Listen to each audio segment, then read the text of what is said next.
আসরের নামাজ আসন্ন, আরও অনেক বক্তা ছিলেন, তাদেরকে আমরা দিতে পারি নাই, আমরা দুঃখিত। এজন্য আমার লম্বা কথা বলার সুযোগ নেই।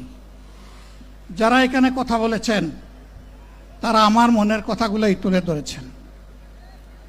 আমি শুধু বলতে চাই, আগামীর বাংলাদেশটা কেমন হবে? আমি বলি আর একটা লড়াই হবে ইনশাআল্লাহ। একটা লড়াই হয়েছে ফ্যাসিবাদের বিরুদ্ধে, আর একটা লড়াই হবে দুর্নীতির বিরুদ্ধে ইনশাআল্লাহ। এই দুর্নীতির মূল উৎপাটন করার জন্য যা দরকার, আমরা তারুণ্য এবং যৌবনের শক্তিকে একত্রিত করে সেই লড়াইয়েও ইনশাআল্লাহ বিজয় লাভ করব। প্রিয় ভাইয়েরা,